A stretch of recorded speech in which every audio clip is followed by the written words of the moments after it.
ক্লাসে স্যার যদি জিজ্ঞেস করে, এই বলো ডিওজি ডগ অর্থ কি, কি বলবেন? আপনারা কোন কুকুর, কিন্তু চিটাগাঙে বলে হত্যা। শুনছেন?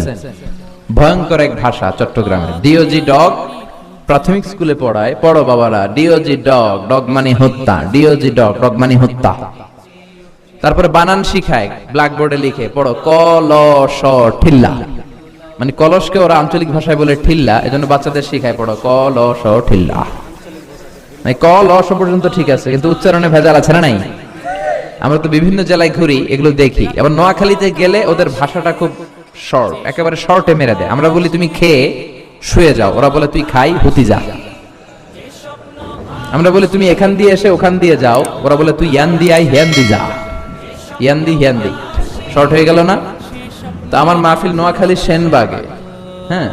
তাই আমি বললাম, ও সেনবাগের ভাইয়েরা, আপনারা পানি রে কি কন? কয় হানি। পান রে কি কন? কয় হান।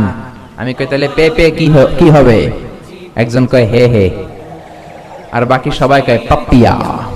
আসলে ওরা পেপেরে পাপিয়া বলে, তার মানে জাতে মাতাল তালে পেপেরে বলে পাপিয়া। তো আমার বাসা ঢাকার ড্যামরায়, বাসার পাশে নোয়াখালীর এক লোক বাসা রাখছে। এদের সাথে থাকতে থাকতে আমি ছোট্টবেলা থেকে নোয়াখালী পারি। আবার আমার আম্মার সাথে দেখতাম ওই বাড়ির খালাম্মা জানলা দিয়ে কথা বলতো। একদিন বলে, আহারি আফা কইন না বুঝিনি কেন আঙ্গো হেতানে 3 বছর ধরে কুয়েত গেছে, আর কাছে একটা সিরিও হারায় না, হারি হেতেল্লা আর কই যা হারি যায়। রাজশাহী থেকে আপনারা বুঝতেছেন এই কথাগুলোর মানে? নোয়াখালীর কোন লোক আছে? আচ্ছা, তো এই যে ভাষার ডাইভার্সিটি, এটা আমাদের সৌন্দর্য। এক এক এলাকায় এক এক রকম। তারপর এগুলোকে আপনি বাদ দিতে পারবেন না। এগুলো নিয়েই ডিজিটাল বাংলাদেশ। চিল্লায় বলেন ঠিক কিনা? ফেনীতে আমার মাহফিল, অবাক করা কাণ্ড, ওরা ওদের নিজেদের জেলাটার নামও বলতে পারে না। ফেনীরে ওরা কয় হেনি। আবার দেখি স্লোগান দিচ্ছে, কয় হেনি কলেজে টিয়া লই, সবাই কয় সুদূর বুদুর চলতো ন। হেনি কলেজে টিয়া লই, সুদূর বুদুর চলতো ন, মানে ফেনী কলেজের টাকা নিয়ে উল্টা পাল্টা চলবে না। এরপর নরসিংদীতে রায়পুরাতে আমার মাহফিল ছিল। রায়পুরার ভাইদের সমস্যা হলো এই র বলতে পারে না, র এর জায়গায় বলে ল। রায়পুরারে ডাকে লাইপুরা। লাইপুরা লাতা মুরগি দিয়া লাইতের বেলা কাইয়া লেলাইন দেয়া ফেলছে। তার মানে তার বাক্যে যতগুলা র ছিল সে বলছে কি ল। আপনাদের রাজশাহীর অনেক সমস্যা আছে দেখলাম। সমস্যা বলতে মানে ভাষার ডাইভার্সিটি, সৌন্দর্য। আপনাদের মুখ দিয়ে অনেক কথা বের হয় না, হ্যাঁ। এরপরে দেখলাম ময়মনসিংহ, কিশোরগঞ্জ, এই ভাইয়েরা খ বলতে পারে না, খ এর জায়গায় বলে ক। একজন বলতেছে, হুজুর টিভি চারুন, কবর দেখবাম, কবর। আমি বললাম, কার কবর? জিয়ার কবর না বঙ্গবন্ধুর কবর? কয় রাত 8টার কবর। আচ্ছা, আসলে কি শব্দটা কবর না খবর? বলে কি কবর। সিলেটে তার উল্টা, সিলেটে ক কইতে পারে না, খালি কয় খ। আমি যাচ্ছি কাতার, একজনের পাশে বসা, কয় আপনার বাড়ি খনখানো। খনখানো পড়ছেন মানে কোথায় পড়েছেন? বলে আমি এই খানাও দাঁড়ামো, তুই খিতা করবি খ। সুবহানাল্লাহ পড়বেন না? এক দেশ 68,000 বর্গ মাইল, সুজলা সুজলা শস্য শ্যামলা। এক জেলায় গেলে একরকম, এই জেলায় আরেক রকম, ওই জেলায় আরেক রকম। আর পুরান ঢাকায় যদি যান, ওরা কথায় কথায় বলে হালা হালা হালা হালা, আছে না নাই? বরিশালে যদি যান, কথায় কথায় বলে মনু মনু মনু। বরিশালের এরা ক বলতে পারে না, ক এর জায়গায় বলে হ। টাকারে কি বলে? টিয়া না, টাহা।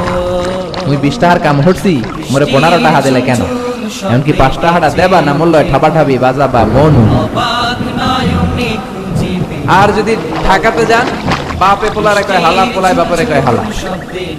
আমার এক চাঁদপুরের বন্ধু, এখানকার খতিব, আমার ফোন দিয়ে কয়, আবে হালামি জান, কেমন আছো তুমি? আমি বললাম, তোর বাড়ি চাঁদপুর, হালা বললি কেন? বলতেছে 3 বছর খতিবের চাকরি করতে করতে ওদের সাথে মিশতে মিশতে আমরাও বলে ফেলেছি। ওরা মাহফিলেও কয়, আবে হালা, সুবহানাল্লাহ কর না গেলা। একেবারে অভ্যস্ত।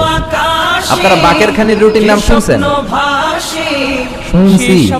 আচ্ছা, বাকের খানির রুটির সম্রাট, মোগল আমলের সম্রাট বাকের খা, চা দিয়ে ভিজিয়ে ভিজিয়ে খায়। আমি খেয়েছি অনেকবার, আপনারা খেয়েছেন বা দেখেছেন কিনা জানি না। পাবনার এক লোক ঢাকায় আসলো এই রুটি কিনতে। তো দোকানে ঢুকছে, বাকের খানির রুটির দোকানে ঢুকে দেখে দোকানের মালিক বয়স প্রায় 60। কত? তো 60 বছরের মুরব্বী ছোট্ট একটা বাচ্চারা ডাক দিছে, আবে হালায়, এতক্ষণ ধরে পাঠাইছি, হালায় আইতে দেরি করছিস কেন? ছোট বাচ্চাটা আবার মুরব্বীর উত্তর দিচ্ছে, আমি হালায় দেরি করছি, তোমার হালায় কি হয়েছে? এখন পাবনার লোক পড়ে গেছে বিপদে, ও ভাবতেছে আসলে কোনটা শালা আর কোনটা জুলাভাই। তো ভাবলো জেনে নেই, মুরব্বীরা সালাম দিচ্ছে, চাচা আসসালামু আলাইকুম, আমি আসছি পাবনা থেকে বাকরখানের রুটি খাবো। ও আপনারে কয় হালা, আপনি ওরে কোন হালা, আসলে কে হালা? কয় আবে হালায় তুমি হালায় মাঝখান দিয়ে ঢুকছো কেলা? মানে আমি ওর একটা কইছি, ও আমার একটা কইছে, শেষ সুদবোধ, তুই ঢুকছস কে? কয় আপনি আমারে হালা কোন কে? কয় বাজান এই হালাটা আমরা গালি দিয়ে বলি না, এটা ভালোবেসে বলি। এক দেশের গালি আরেক দেশের, এক দেশের বুলি আরেক দেশের। এই যে ভাষার ডাইভার্সিটি, এটা কোরআনেও আছে। আমি তো আরব বিশ্ব ঘুরেছি, কোরআনেও এটা আছে। এক শব্দ এক এক দেশে এক এক রকম বলে। এই কোরআনের মধ্যে 7টা কেরাত আছে, অনেকে জানে না, আবার অনেকে জানে। হিশাম বিন হাকিম বিন হিজাম বুখারীর বর্ণনা, সূরা ফুরকানকে অন্য কেরাতে পড়ছিলেন, যে কেরাতটা ওমরের জানা ছিল